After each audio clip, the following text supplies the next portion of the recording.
Welcome back to the Divided States of America show. I'm your host, Marlon Gardenera. I appreciate you all tuning in. We're here weekdays at noon Pacific, 3 p.m. Eastern, YouTube, Facebook, and Twitter. Today's show, short, quick takes. First, Herschel Walker, morals versus power. And secondly, apparently cheaters can prosper. We'll talk Aaron Judge and Barry Bonds.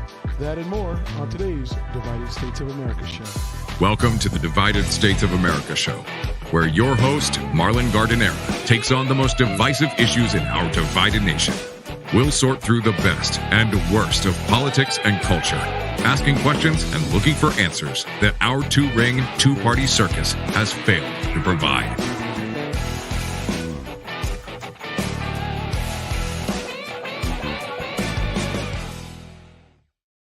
And here is your host, Marlon Gardenera. Welcome back to the Divided States of America show. I appreciate you tuning in. Ever need to get me a message, show suggestion, questions, comments, concerns, host at the DSA show, host at the DSA show. Let's get right into it. Want to do a quick take. You've all heard what's going on. You know what's happening. The midterm elections, I believe, are about 35 days away. Coverage is kicking up, 33 days away, excuse me. Coverage is ramping up. Every little nook and cranny of each campaign, every angle, every speculative theory, some new conspiracies, and then there are some things that are just right out in front in plain sight that Americans get to consider before they go to the polls this November for our midterm elections. Obviously, one of the larger races, one of the bigger issues is the Senate race in Georgia. Current senator who filled in, Raphael Warnock.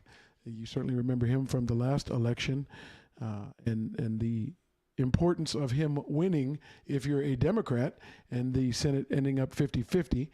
Well, that is in jeopardy. He is believed to be one of the more vulnerable senators on the ticket this year. And his Republican challenger in Georgia is none other than Herschel Walker. You all know that. And if you're avoiding the news, you've been able to avoid the stuff coming out of Georgia. If you haven't, let's take a quick peek into what's happening in that particular campaign. Herschel Walker walked into the First Baptist Church in Atlanta on Tuesday. With his Senate campaign in turmoil. A day earlier, an ex-girlfriend said he paid for her to have an abortion despite his public opposition to the procedure. His son then slammed him on social media as a liar. This reporting came from the New York Times. Mr. Walker had flatly denied the claim, and any questions of whether the Republican Party and its grassroots activists and evangelicals would break from him seemed quickly put to rest. The audience in the church did not want to wait to render a verdict. He was greeted with a standing ovation. Republicans raced to close ranks behind Mr. Walker on Tuesday, fearing that any break with the former football star could cost the party a seat in what is widely seen as the Republican Party's chance to take control of the Senate in 2022. They're so committed, their largest PAC has booked more than $34 million in television ads in Georgia for Herschel Walker. Republicans stand with him, added Senator Rick Scott, the chairman of the National Republican Senatorial Committee. The quick consolidation behind Mr. Walker less than 24 hours after the Daily Beast reported on the abortion claim on Monday exposed the Republican Party that has become increasingly conditioned to discount questions about personal behavior in pursuit of political victories. While some Republicans said that they didn't believe the report, nearly all party leaders, elected officials, and activists dismissed the abortion story as secondary to their larger policy goals. I have faith and confidence that Herschel will vote the right way, said Debbie Dooley, a conservative activist in Atlanta who attended the church event specifically to support Mr. Walker, a former football star and first-time candidate. It's a trade-off that has paid remarkable dividends in recent years. Social conservatives embraced Donald J. Trump despite his history as a brash former Democrat who once supported abortion rights. He rewarded the movement by appointing 3 conservatives to the Supreme Court, justice who delivered on the long-sought decision to overturn the federal abortion rights. Abortion has emerged as a key issue in the race, and Mr. Walker is a staunch opponent, without exceptions, for rape or incest or the life of the mother. There is no exception in my mind, Mr. Walker told reporters in May. The Walker Senate campaign has already been rocked by a series of revelations about his tumultuous personal history, including the existence of 3 children whom he had not mentioned publicly. Adding to the drama was the response from Mr. Walker's son, Christian Walker, a TikTok star known for his unfiltered political posts. The younger Mr. Walker had largely been quiet about his father's campaign, but in 2 videos posted on Tuesday, he lashed out at his father as a liar who committed atrocities against him and his mother. Featured in weeks of bruising Democratic ads using an old footage of her describing how Mr. Walker had once held a gun to her head. This is Cindy Grossman, the younger Mr. Walker's mother, and threatened to pull the trigger. Mr. Walker has denied the accusation and said he once struggled with mental illness. Family values, people, Christian Walker said. He has 4 kids, 4 different women. Wasn't in the house raising one of them. He was out having sex with other women. As a matter of fact, we have that video. Kids, 4 different women, wasn't in the house raising one of them. He was out having sex with other women. Do you care about family values? I'm just saying, don't lie. Don't lie on my mom. Don't lie on me. Don't lie on the lives you've destroyed and act like you're some moral family man. Y'all should care about that, conservatives. That's enough of him. He has very strong feelings. He was out there on TikTok, and his voice was heard on a number of issues. Now he's talking about his own father, and you can hear the frustration or animation in his voice. There have been numerous claims of abuse, domestic violence, lots of things happening in the Walker household. This reported abortion, there are apparently receipts. Daily Beast has confirmed the story for themselves. Other media outlets are saying that they have not seen the confirmation themselves. But the question here for me is morals versus power. We understand morals is certainly a key element in the argument against abortion. We understand the recent victories for conservatives, people on the religious right, at least how we used to call them. You know, I'm pro-life, but I'm also pro-minding my business, my religion, my belief, not required to share the same thing, so I don't expect or hope to impose what I believe on you. You're free to believe whatever you want. Having said that, for the people who do, for many of them, it is a faith-based decision, and then that faith-based decision gets put in question when you're in a situation like this, where the desire to regain power, to carry out additional items on your agenda, many of them may be faith-based. I don't know. I can't speak to that. But in any case, you do hear people saying that they're willing to trade off their values. They're willing to trade off right or wrong, their morals. They're willing to support people who've got questionable pasts or credibility issues, or people who don't specifically align with the rest of their faith in order to maintain or get or acquire power for what they do believe. So the question of morals versus power, I don't know that it's a real question. I think as most people look at it, it's never been a question. People have used morals to guide them, but also secure power, to convince people that they're worthy of that power. And then we've seen people go the other way and go against their morals and still be put in positions of power. The inconsistency, it's everywhere. But when it goes to politics, it's even brighter, it's even louder. Because people are saying, I think, and this is Debbie Dooley, a conservative activist in Atlanta, she said, I have faith and confidence that Herschel Walker will vote the right way. I don't know. It sounds to me like I don't care what he's done, and I don't care who he's done it to. I don't care if it represents my faith. I don't care if it represents my values. And obviously I can't speak for Debbie Dooley. I can tell you what it sounds like to me. It sounds like all of those things are no longer important. Now, knowing that I'm pro-life but pro-minding my own business, I could be questioned to the same degree that my morals guide me for some things, but they don't seem to be guiding me for others. No, they guide me. They guide me. The expectation is that they don't have to guide you, and that I don't have the right, or I'm not in position to tell you what you need to follow in order for you to make decisions for you and your family. But I know the people who want us to follow them because of their faith don't use their faith to make a lot of choices. And don't get me wrong, there's no such thing as a perfect Christian, and Christianity being the faith in question here. And this applies to all religions and people, how they use their religion, or how they don't use it, or how they play on it and how they don't. And, I've got strong feelings when I hear about or see people doing that. It's just the reality of the society we live in. People will manipulate. People will use to their advantage anything they can in different places and different times. I'm sure I'm guilty of the same thing.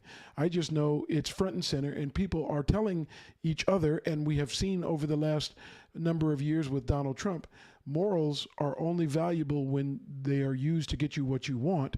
But if they get in the way of what you want, people are willing to move their morals, their values to the side. It's as if it is a moving target depending on what the issue is.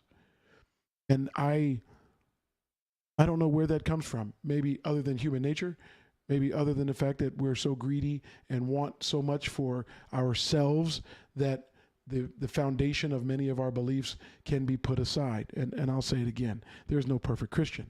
I certainly am not. I don't expect that any of these people be.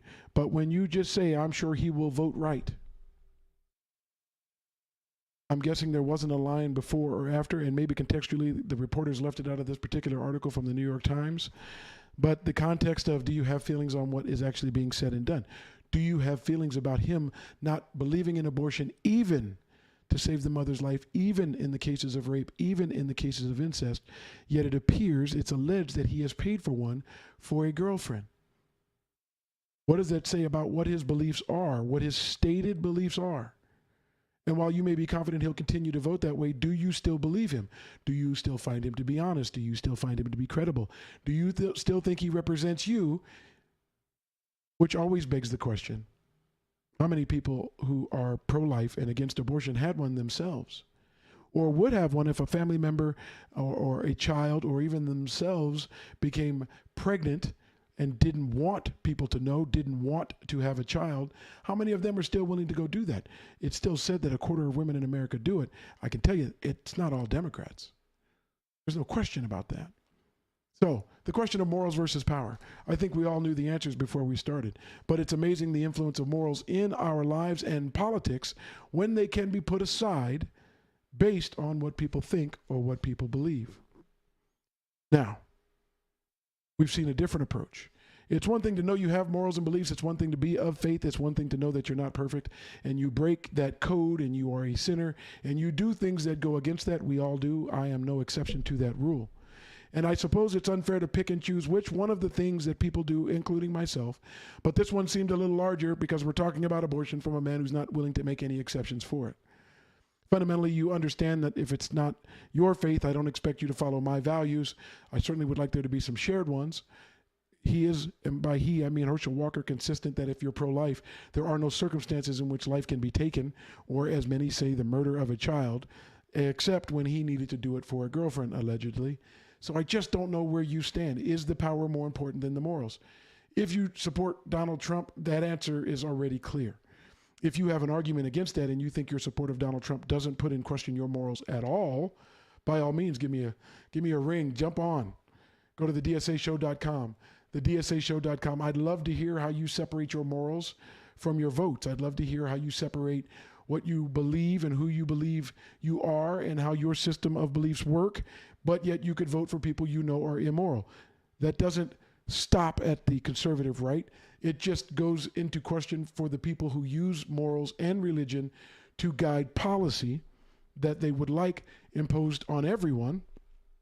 Don't get me wrong, Democrats have their own version of what they like imposed on everyone.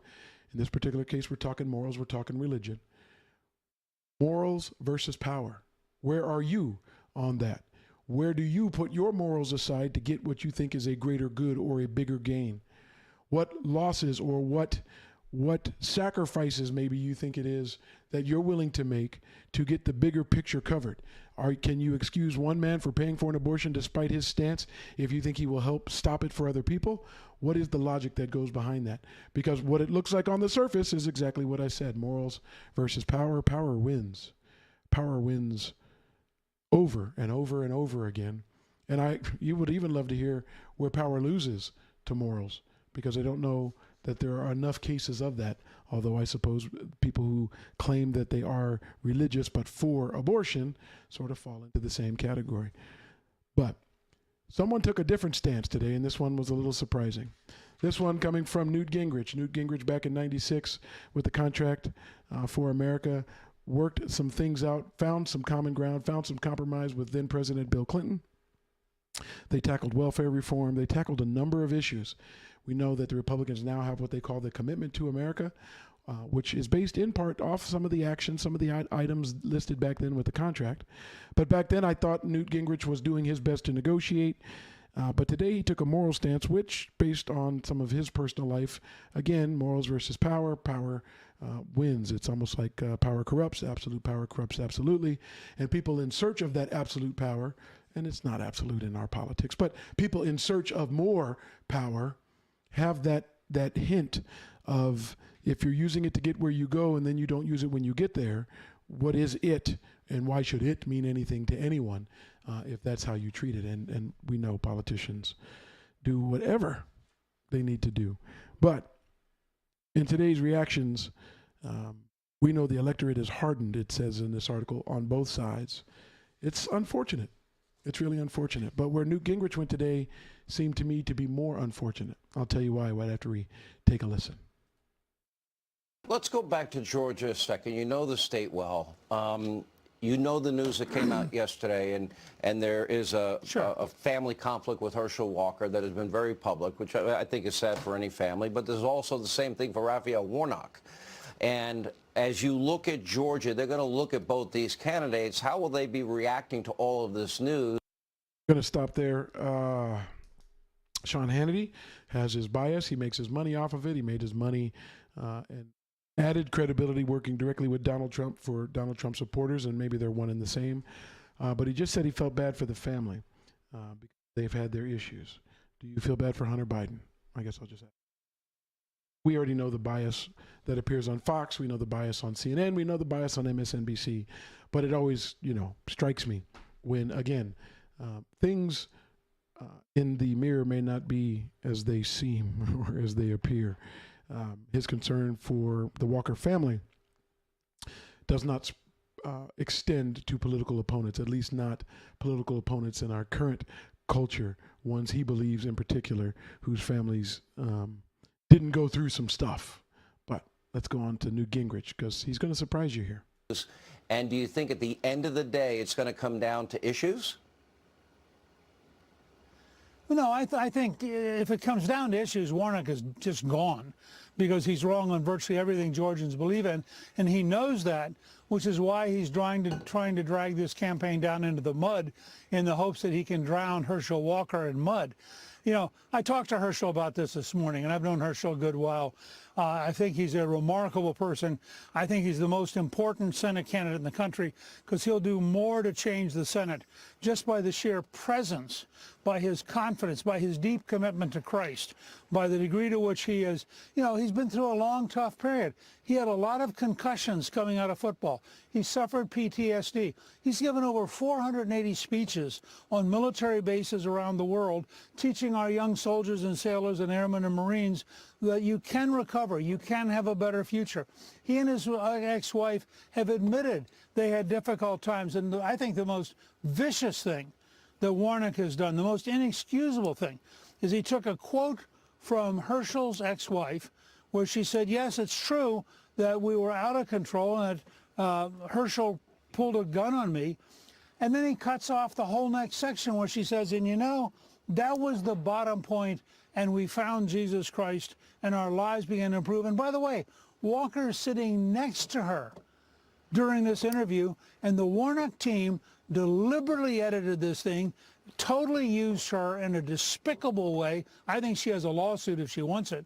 And it just tells you the total lack of morality is for a preacher to deliberately cut up an interview which is in praise of Christ. Tells you a lot about how shallow and hypocritical and dishonest Warnock is. And I think Warnock's just going to lose. People in Georgia are going to look up one morning and say, and you've seen this happen with Stacey now. Stacey Abrams is gone. She is toast. She may even be Melba toast. She's so dry. I mean, she's just gone. And I think you may one morning find Georgians look up and go, I got a guy over here who's flawed, but he's recovered, he's committed, he's a decent human being. That's Herschel Walker. I have a guy over here who's deliberately manipulative, deliberately dishonest, deliberately vicious. That's Warnock. I ain't going to vote for that guy. And I think if that happens, Warnock will lose an amazing margin. Well, morals versus power. Newt Gingrich doesn't necessarily come from the most moral place in his own personal life, but it was amazing to me the things he would forgive, pulling a gun on your wife, them being at the bottom, The actual things that happened were not as bad as talking about the actual things that happened. Using the things in his life to, by his life I mean Herschel Walker, to describe why he wouldn't be the best representative for Georgia is worse than the reasons that he might not be the best representative for Georgia. It was ironic. And so people had some very strong opinions about it. They were very clear. But the thing that caught me was the use of Gingrich's word. The most important Senate candidate in the country. Is that for power, or is that because of his own personal morals where he pulled a gun on his wife and recently allegedly paid for an abortion, or is that for the sake of power? That goes to the question for this entire episode. And he thinks he's the most important because of his deep commitment to Christ. Hey, listen, I understand what a commitment to Christ means, but I'm just curious. Does everyone get a pass if they have one? I'll use Hunter Biden as an example. If he ends up with a deep commitment to Christ, does that then stop everyone in the GOP from thinking that he should be investigated for whatever they believe he's done and any tie that it may have to Joe Biden? Is a deep commitment to Christ enough for women who abort their fetuses, abort their babies? Is a deep commitment to Christ enough for murderers? Where does the line stop for the deep commitment of Christ being used to justify exactly what's going on? Don't get me wrong. I encourage people to have one. I encourage people to follow their beliefs. If you want to know more, come to me. I'll tell you what my beliefs are. I'll share why they're valuable. I share what they mean to me. I can even share with you ways that I have not followed it. But I don't know that my deep commitment to Christ has given, a pass to the things that weren't in line with the beliefs. Like pull a gun on your wife, find Jesus, free pass. I don't think that's how a commitment to Christ works. I know Christ forgives. I know through my beliefs how my personal relationship with Christ goes. But we still live in a society, and the Bible does mention governing bodies, that does dictate the terms of our own existence here, in our case, in America. And I don't know that we have the same, or even in position to have the same forgiveness for things that people do to one another. Again, pro-life, abortion, but fine for people who are pro-life that don't want abortion, do the people who get abortions get a free pass if they find Jesus? I guess that comes down to who's the pass coming from. If it's coming from your relationship based on your religion, one thing. But we're talking politics here. And for Newt Gingrich to say that all is forgiven because of a deep commitment to Christ, I'm just curious, does that extend to anyone else? Is that just a political thing on one side of the aisle? Or is Christ the Redeemer for some of us? I mean, I believe he is for all, but not everybody has to believe it.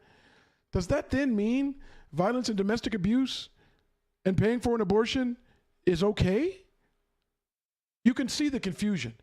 I certainly know it contributes to the divide in our country. It contributes to the lack of faith that people have in institutions that say one thing, but then their people do another. There have been enough scandals. There have been enough question marks that people, unfortunately, are going to church less. But when you use a commitment to Christ as a pass for actual behavior, and then you talk about people who, because they talk about what a person's done being worse than what the person did, if the commitment to Christ is the basis to have that discussion, I think you're probably barking up the wrong tree. And some people responded, letting Gingrich know they thought the same thing. Emmett Mehta wrote, and this is to Gingrich talking about his commitment to Christ, his opponent is a literal Christian pastor. If a commitment to Christ is the only criteria for forgiving or moving on or not considering or not worrying about a person, I think Warnock qualifies. Or is that commitment to Christ and what one can do if they have that commitment different depending on what political party they're in?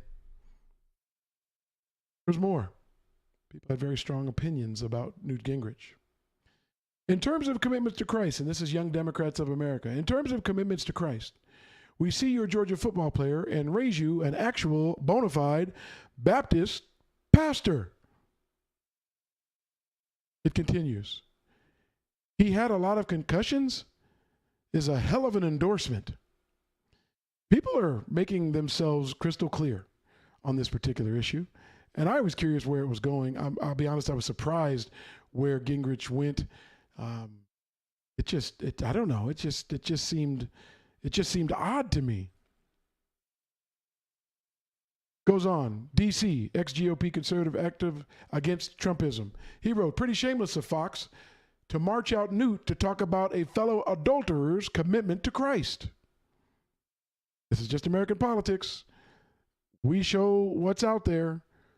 It's the reason the divide is as large as it is.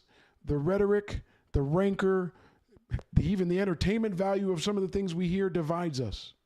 If this was an issue about morals, we'd be talking about morals and we'd be talking about moral consistency.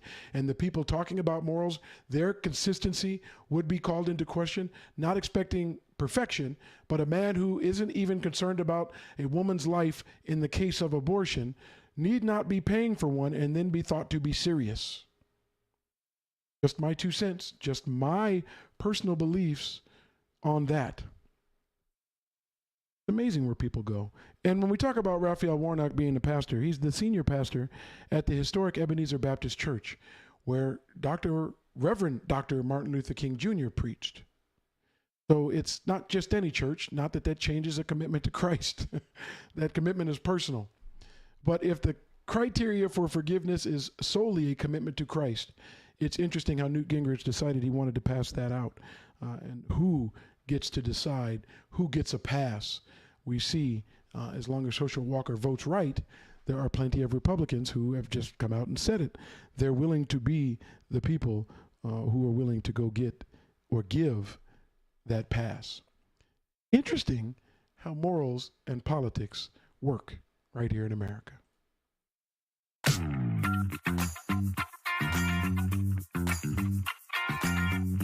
Next up, apparently cheaters can prosper.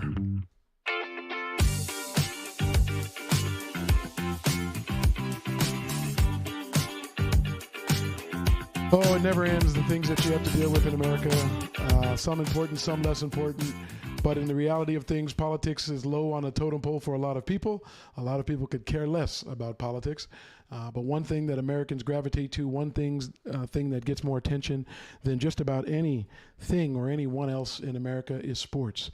The Super Bowl viewership, the idea of people following 162 games for each team in Major League Baseball, what Sundays turn into in America based on the NFL, quite frankly, what Saturdays turn into for college football, and even closer to home, what Friday nights can look like across America and people's love for sports. There are so many reasons, whether it be the competitiveness, whether it be, good versus evil, your team good, other team evil, whether it be neighborhoods and communities, just anything where people can display their best in opposition to someone else with their being a victor. It's just part of the human spirit, the human nature.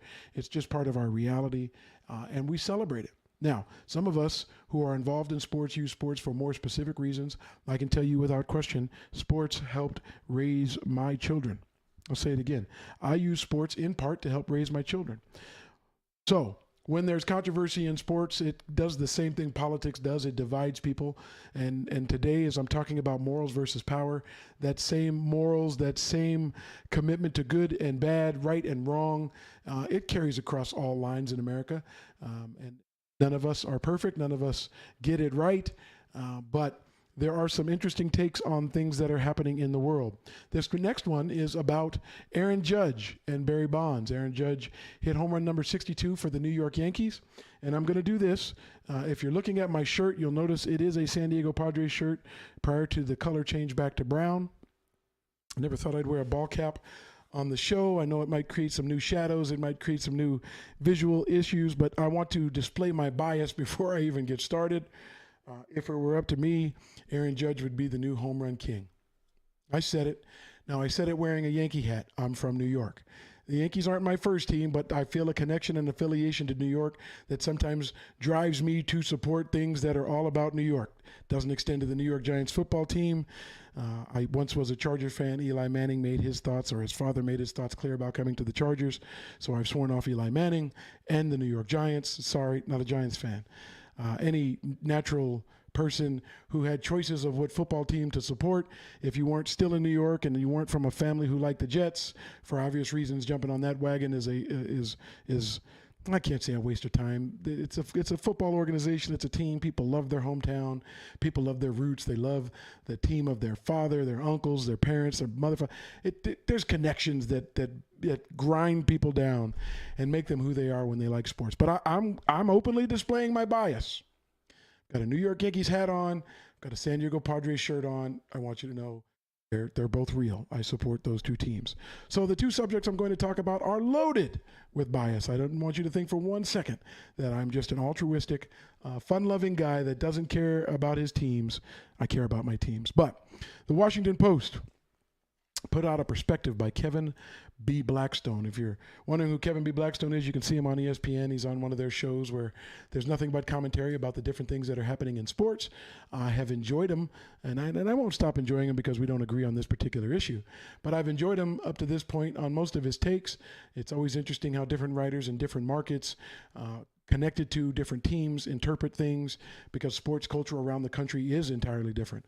I went to college in the Midwest, and I can tell you Friday Night Lights was different in the Midwest and Texas than it is in California. Friday Night Lights is important in California, but it just didn't have the same flavor. It has meaning. It has purpose. And again, sports, they're so much bigger. I'll do an episode one day just on sports because there are people who can't stand them. We already know as it relates to politics, there are people who can't stand anytime anybody in sports opens their mouth, which makes Herschel Walker still an interesting candidate, never run. He's got quite the background, but he's known for being a football star, most notably for the Georgia Bulldogs as he runs for that Senate seat in Georgia.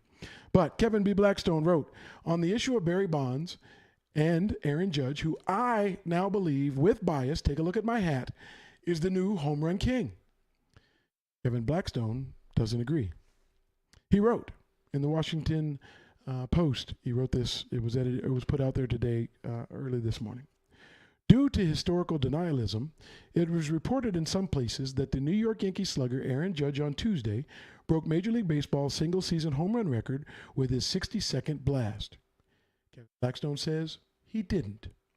The record is 73, set by should-be Hall of Famer outfielder Barry Bonds on October 7th, 2001. That bothers me. That's my birthday. It was ruined that day by Barry Bonds. But much of the sports journalism profession should regret the error being that they're reporting it, that Aaron Judge should be the home run king. But it's not surprising that keepers of sports have not made this clear. They rarely do. Over the years, they've selectively disguised dishonesty in baseball under the cloak of folklore and corrected the record only under duress. Cap Anson's Hall of Fame plaque venerates him as the greatest hitter and manager of the 19th century, but ignores his role in establishing the game's color line. Many around the game still celebrate Babe Ruth as the greatest player and slugger, despite his excelling during the 60 years when black athletes weren't allowed to play the game. Obviously, the inference is that had there been, he may not have been the best athlete. And that was under a racist policy spearheaded by Anson that the game's historians neutered in description as a mere gentleman's agreement. For half a century, goes on Kevin Blackstone, for half a century the game celebrated Bobby Thompson's 1951 walk-off, pennant-winning home run for the New York Giants as the shot heard round the world, until Joshua Prager exposed in the Wall Street Journal in 2001 that as a Giants coach with a handheld telescope a Giants coach with a handheld telescope stole signals and electronically relayed to the batter what pitch should be thrown, similar to the scandal with the Houston Astros. And now, much of baseball's cognoscenti would have you believe Roger Maris has been the home run king given the 61 homers he hit in 1961, one more than Babe Ruth smacked in 1927 against all-white competition. Though if Maris accomplished his feat during a later era, it might have raised all manner of suspicion. After all, it was an anomaly of the season for Maris. He tallied 1.5 times as many home runs as he had or would in any other campaign of his career. But somehow, some way, Maris and Mantle and Thompson and Ruth and all those who excelled in between and around them, except for Bonds and a few of his peers, still passed baseball's purity test. Basically, what he's saying is there have been bad actors in baseball forever. And reporters and people who who tell the history of baseball have found ways to edit out the realities of players before Barry Bonds. He talks about Pete Rose, the all-time hits leader, is still held out of the Hall of Fame because he bet on baseball. But the other greatest hitter in the game, Ty Cobb, also a jerk by all accounts, was commemorated in the inaugural class in 1936 despite being implicated in a game-fixing scheme years earlier. Then there's Gaylord Perry, who was elected to the Hall of Fame in 1991, despite admitting in his 1974 memoir, Me and the Spitter, that was the name of it, that he illegally doctored the ball with spit, Vaseline, or KY jelly. I agree, Kevin Blackstone. There have been a number of people who've done wrong, people who couldn't figure out right or wrong in baseball history. And I do find someone responsible for segregation in baseball or keeping black people out of it, something and someone who absolutely falls under the category of wrong. The other things that he lists, agreed. But my question would be, go after those people, right? Have them retell history louder, more clear. And if there's a consensus that those people no longer belong in the Hall of Fame because of that history, remove them. Now, cancellation, that whole culture, another issue. I have very strong feelings about the Confederate participation trophies because remember they lost, so it's odd to have trophies when you're the loser. It's odd to have been defeated resoundly, your principles and goals defeated resoundly, and then years later while you're still trying to hang on to the remnants of those things, try to erect trophies to symbolize some sort of victory that you didn't get. Today we would call that a participation trophy for not winning. But as it relates to baseball history, there have been things that have been wrong. And few people have been held to the account that many are trying to hold, let's use Pete Rose or Barry Bonds to account. But I would say to that, Kevin Blackstone, raise the bar. Just because others have failed to hold people accountable for their actions against a great game, a game that unites, a game that brings, again, communities together. I can't tell you how many father and son combinations have been out there because of Little League. I can't tell you how many kids learn for the first time to work hard, and that hard work will help you achieve, and you will get better, and you will see the reward of that hard work. I can't tell you how many sports have taught people how to deal with adversity, whether it be pain or the loss, how it has taught people to be more dedicated, committed, how it has added discipline to the lives of people because there are basic rules that must be followed. And quite frankly, some of the tenets of the game and sportsmanship are things that are enforced at the lowest level of each sport. And those lessons carry on for life for some people. There are quite a few that don't get those messages, don't understand those lessons. But I can't imagine why you'd write a story saying everybody's been given a pass. We should give Barry Bonds one too. Hey, social media alone gives us access to more information. We see more of the things that are happening. We see more of what people are capable of. How do we ignore that? How do we act like that's not a part of what sports are intended to do? I know I use sports to teach what team is. I've talked to my athletes about marriages. Marriage can be tough, but when you factor in that you're a team and sometimes someone is doing better than the other, sometimes someone is having a harder time, sometimes people are making mistakes, sometimes those mistakes are bringing the team down, but you still are a team. These fundamental lessons that sports can teach, these fundamental goals that people set forward and are measured by winning or losing, don't take out all of the other measurements of the human performance on the way. There are things that you can do in a marriage where you're supposed to be a team that eliminate that team. There are certain things that you do to represent your family that make it difficult for your family to want you to represent them. But the same should apply to baseball. And for you to want Barry Bonds to represent baseball merely because other people have gotten away with things seems to be backwards. And I hope you're not teaching kids that same lesson. Hey, don't worry about it. Some other people got away with things. So if you're doing those things now in Little League, in Pony Ball, high school, college, the big leagues, so be it. Other people got away with it too. That's not a logic I'd like any historian, any writer, any journalist, any fan to bring forward for the kids today. And don't get me wrong, there are a lot of us who do our very best to use sports to get the best out of kids. We understand that the recipe for success in sports, minus the physical attributes that put you maybe ahead or give you some advantages, but the ones, like I said, hard work, discipline, dealing with adversity, commitment, dedication, discipline, accountability, understanding the true meaning of team, learning how to win and lose, how to compete, those things are for life. Don't make excuses for the people who did that but did it wrong. Used the worst of humanity or themselves, keeping people away from the game or cheating to put themselves ahead. Don't mix the good lessons with the bad ones. Raise the bar. I'm sure if we had social media back when more of these things were going on and more of it was exposed, maybe writers would have had a different attitude. But now that they do, if you have an issue with how it's been treated, do us all a favor.